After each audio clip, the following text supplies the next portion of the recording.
A new force of destruction is coming to Rainbow Six Siege in Operation Void Edge, and his name is Oryx. He's a defender, and in addition to crashing through soft walls and sturdy Frenchmen, he can also perform other feats of athletic prowess. Then there's the new attacker, Yana. Don't be alarmed if you shoot her and she disappears. That's just her hologram that looks, moves, and sounds exactly like her. Okay, maybe that's a little alarming. Here's the rundown on the new operators and their gadgets, and a look at what they can do on the newly renovated Oregon map. Let's start with the new Jordanian defender, Oryx, because of the smashing. This is powered by his Rima Dash ability, a quick sprint that lets him move faster than any other operator.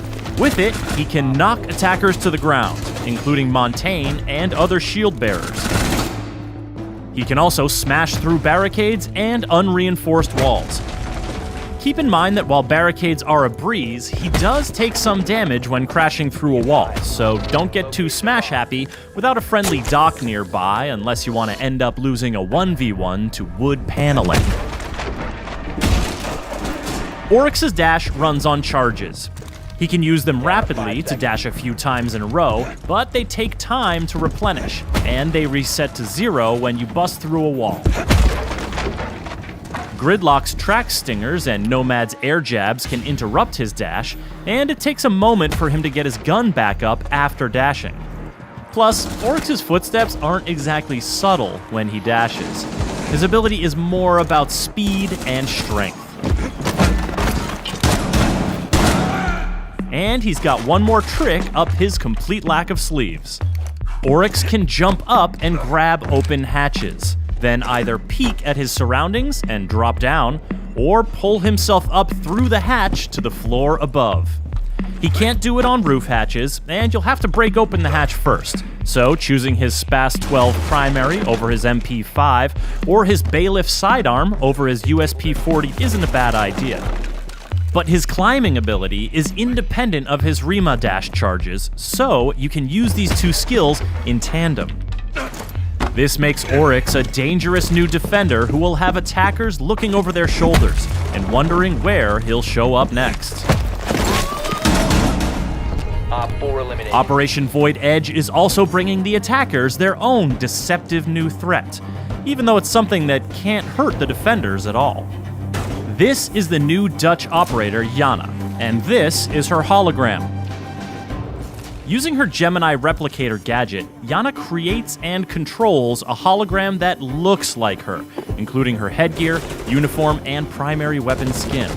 Moves like her, with the exception of rappelling or climbing ladders, and sounds like her. While it can't deal damage to enemies or physical objects, it can have serious effects on the defender's survivability. In addition to scouting traps, but not triggering them, Yana can make defenders think she is breathing down their necks, and bait them into throwing their C4, or dupe Smoke or Goyo into triggering their gadgets prematurely. After all, when a defender sees the hologram peek around a corner, or hears it in a hallway, how are they to know it's not the very real and very dangerous Yana? Convincing as it is, the hologram is fragile. One bullet will destroy it, as will electricity or mute jammers.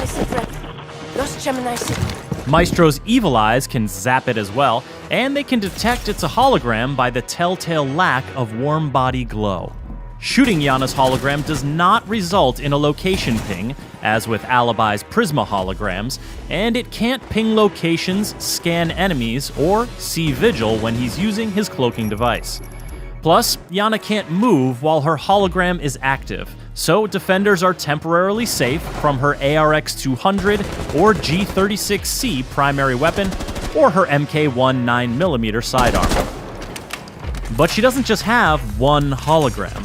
The cooldown period is longer if it's destroyed than if she deactivates it, but her hologram will always recharge. Whether she's using it to run solo misdirection plays or conspiring with teammates in a coordinated push, Yana's deceptions can have deadly consequences. There used to be an exterior door here, on the dining hall bomb site on the Oregon map, but it's been removed as part of some key renovations to rework the map.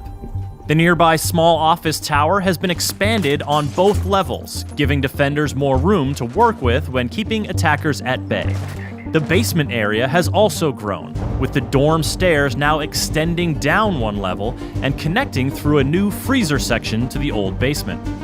Operators looking to traverse the attic connector above the meeting hall will have more options, including a redesigned floor plan near the master bedroom and a new exterior second floor window, but the ladder to the first floor has been removed.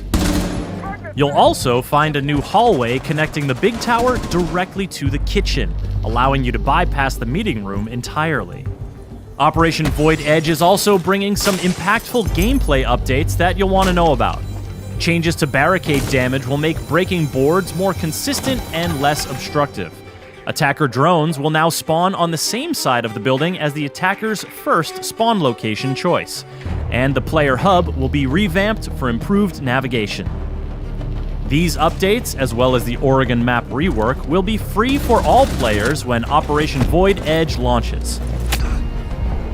The new operators, Oryx and Yana, will be available at launch for Year 5 pass owners, and everyone else can unlock them a week later using Renown or R6 credits.